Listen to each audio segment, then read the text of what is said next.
Hola, me llamo Valeria Hipocampo y soy ilustradora. Además de haber colaborado con editoriales como Calem Culture y Palíndroma, hago tatuajes y murales. Comparto principalmente mi trabajo en Instagram y tuve la oportunidad de publicar mi propio libro sobre deidades femeninas de diferentes culturas. Para mí, el dibujo es un medio para entender mi mundo interior. Con grafito, lápices de color y técnicas digitales, es posible traducir nuestros microcosmos e imaginarios a obras gráficas que hablan por sí mismas.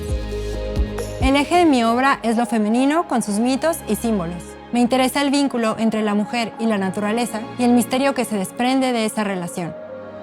La ilustración actualmente está redefiniendo no solo el arte, sino la cultura visual que consumimos y compartimos. Es una herramienta increíble para acercarnos a la poética de la mujer, que históricamente ha servido innumerables veces como punto de partida para la creación artística. En este curso de doméstica aprenderás a dibujar escenas oníricas inspiradas en la naturaleza y en la representación de lo femenino. Como proyecto final, realizarás una ilustración desde la idea inicial y boceto hasta sus últimos detalles en Procreate. Primero, analizaremos algunas obras icónicas y veremos cómo crear ambientes de ensueño a partir de un lenguaje metafórico y simbólico.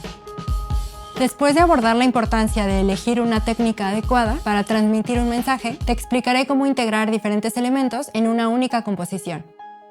Enseguida trabajaremos con referencias para elaborar el boceto de la ilustración final. Seleccionaremos una paleta y los pinceles para digitalizar, trazar y corregir nuestra imagen. También aplicaremos sombras, texturas y colores para dar volumen, contraste y profundidad a la obra. Finalmente agregaremos detalles y conoceremos los formatos y plataformas en las que puedes compartir el resultado. Al terminar las lecciones podrás usar tu imaginario personal como medio de expresión gráfica. Para tomar el curso es necesario contar con una habilidad básica de dibujo, así como una libreta, grafito, lápices de colores y una tableta electrónica con Procreate, aunque también puedes terminar tu proyecto con técnicas tradicionales. Integra personajes femeninos y elementos naturales a tu narrativa visual.